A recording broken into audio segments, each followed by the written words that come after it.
नमस्कार, dock talk में आपका स्वागत है। मैं हूं आपके साथ प्राची। आज हम बात करेंगे लिवर से जुड़ी बीमारियों पर।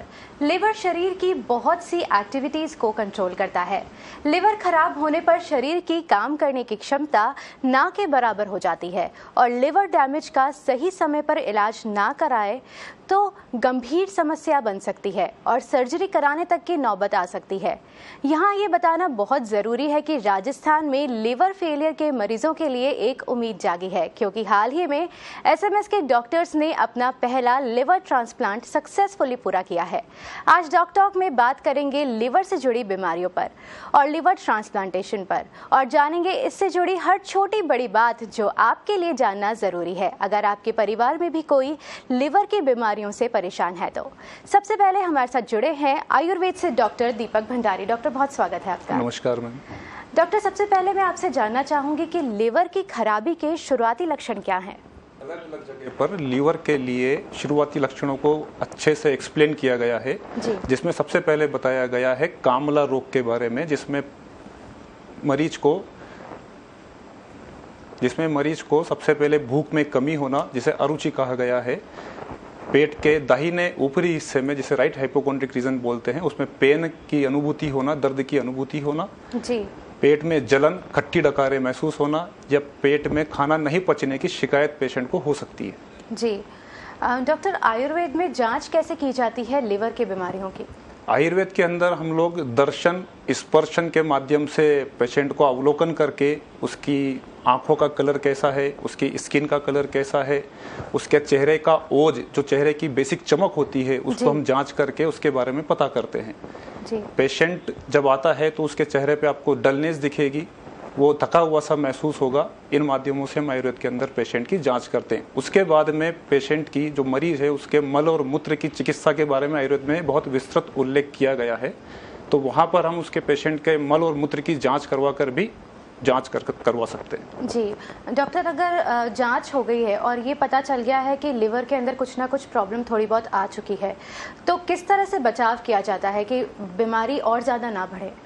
सबसे पहले आयुर्वेद के अंदर 2 सिद्धांतों का हम लोग पालन करते हैं, स्वस्थस्य स्वास्थ्य रक्षणम एवं आतुरस्य विकार प्रशमनम। तो जो स्वस्थ व्यक्ति हैं, जो इनिशियल पेशेंट डायग्नोज हुआ है, जिसमें बहुत ज़्यादा तकलीफें नहीं हैं, उसको हम बेसिक आहार विहार दिनचर्या के माध्यम से उसको समझाने की कोशिश करते हैं। उसे क्या खाना है, कितना खाना है, किस समय लेना है, पानी किस तरह का पीना है, अपने विचार कैसे रखना है, उसके माध्यम से हम उसको समझाने की कोशिश करते हैं। अगर पेशेंट थोड़ा लेटर स्टेज में आता है, जिसे हमारे यहाँ पर पहले कामला, देन उसके बाद में सेकंड स्टेज बताया कुंभ कामला, देन हलीमक, और फिर जलोदर और प्लियोदर, यकृत दाल्यूदर के माध्यम से आयुर्वेद के अंदर इनको अलग अलग स्टेजेस में from the fatty liver to liver cirrhosis तक को एक्सप्लेन किया गया है। तो उसी के माध्यम से हम जांच करते हैं, पता करते हैं पेशेंट की कौन सी स्थिति है, किस स्टेज पर पेशेंट है, एंड उसके हिसाब से उसका चिकित्सा की जाती है जी। जैसे कि अभी आपने बताया कि आप अलग अलग जांचों से पता करते हैं कि किस स्टेज पर पहुंच चुकी है बीमारी, तो अगर किसी की बीमारी बहुत ज़्यादा बढ़ गई है लिवर की, तो उसका किस तरह से इलाज किया जाएगा? सबसे प्रथम तो पहले आहार के माध्यम से, विहार के माध्यम से, उसकी बेसिक डाइट चार्ट उसको फॉलो करने के लिए देते हैं हम लोग, जिसमें अगर हम आधुनिक हमारा जो खान पान है उसके बारे में बात करें तो उसको जो बैड कार्बोहाइड्रेट्स हैं उसको अवॉइड करने के लिए कहते हैं, जो गुड कार्बोहाइड्रेट्स हैं उसको लेने के लिए कहते हैं। उसी प्रकार बैड फैट्स को हम अवॉइड करते हैं और गुड फैट्स को हम इंक्लूड करते हैं डाइट में। उसके बाद में चिकित्सा के अंदर आयुर्वेद के अंदर बहुत औषधियाँ हैं, जैसे पुनर्नवादि मंडूर, आरोग्यवर्धिनी वटी, श्योनाक, पुनर्नवा, भूम्या मल की, वो लीवर को डिटॉक्सिफाई करके और उसको वापस से स्वस्थ बनाती है। इसी प्रकार आयुर्वेद का एक हिस्सा है पंचकर्म, जिसके अंदर हम संशोधन, शरीर का शोधन करवाकर और विरेचन करवाकर पेशेंट की चिकित्सा करते हैं जी। डॉक्टर, एक चीज़ और मैं जानना चाहूँगी कि ये क्या वजह होती है जिसकी वजह से लिवर इतना ख़राब हो जाता है कि ट्रांसप्लांट कराने की नौबत आ जाती है? इसके पीछे बहुत सारे रीज़न है। शुरुआती रीज़न की अगर हम बात करें तो सबसे पहले फैटी लीवर डिसीज, जिसको हम कह सकते हैं कि जो व्यक्ति है वो अपना खान पान की दिनचर्या जो है वो व्यवस्थित नहीं रखता है। दूसरा कारण आगंतुक कारण, जिनको हम आयुर्वेद में कह सकते हैं, जो वायरल हेपेटाइटिस होते हैं, जिसमें ए, बी और सी कॉमन हेपेटाइटिस है। हेपेटाइटिस बी और सी में धीरे धीरे स्क्लेरोसिस होता है और वो क्रोनिक लीवर डिसीज में जाके कन्वर्ट होकर सिरोसिस में कन्वर्ट होता है। आयुर्वेद के अंदर भी यही बताया गया है सारा कि जो मिथ्या आहार विहार मीन्स जो खाना नहीं खाना है और जो खाना है, साथ ही में कुछ फूड्स के कॉम्बिनेशंस जो अवॉइड करने चाहिए पर हम लोग नहीं करते हैं, उनके कारण से लीवर में तकलीफ आती है। जी, तो अगर किसी की बीमारी इतनी बढ़ गई है कि लिवर ट्रांसप्लांटेशन की ज़रूरत आ चुकी है, तो क्या आयुर्वेद में ऐसा कुछ उपाय भी है जिससे कि ये जो प्रोसेस है लिवर ट्रांसप्लांटेशन का, इसको भी टाला जा सके?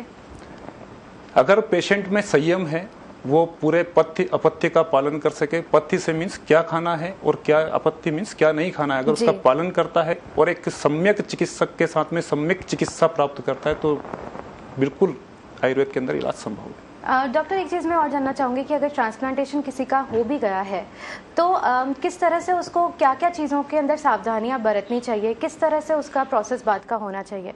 ट्रांसप्लांट के प्रोसीजर से गुजर चुका है, उसके बाद उसे बहुत ज़्यादा आवश्यकता है कि वो अपने आहार विहार का पालन करे। आयुर्वेद में बहुत छोटी सी चीज़ें हैं जिनको अपने दैनिक दिनचर्या में इन्वॉल्व करके और अपने सेहत का बहुत अच्छे से ध्यान रख सकता है।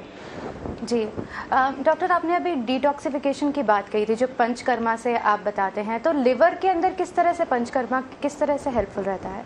मैम, जब एसाइटिस की कंडीशन आती है, लीवर सिरोसिस के बाद में जब पेट में पानी भरना चालू होता है, पेशेंट के मुंह से खून आता है प्रोथ्रोम्बिन टाइम के कारण से, पोर्टल हाइपरटेंशन के कारण से, तो ऐसे में जैसे एलोपैथी के अंदर चिकित्सा करते हैं कि मूत्र की वृद्धि करके डाययूरेटिक्स दे करके, उसी प्रकार आयुर्वेद के अंदर भी हम लोग कुछ डाययूरेटिक्स यूज करते हैं। कुछ खाने पीने की कुछ औषधियां हैं जो लीवर को जाके डिटॉक्सिफाई करती हैं, उनके सेल्स को वापस से रीजनरेट करने की कोशिश करती हैं। उसमें एक बहुत अच्छा नाम पुनर्नवा का है, उसका उपयोग हम लोग करते हैं। जी डॉक्टर, बहुत बहुत धन्यवाद आपका स्टूडियो में आने के लिए। ब्रेक के बाद जानेंगे कि लीवर की बीमारियों का इलाज कैसे किया जाता है होम्योपैथी में।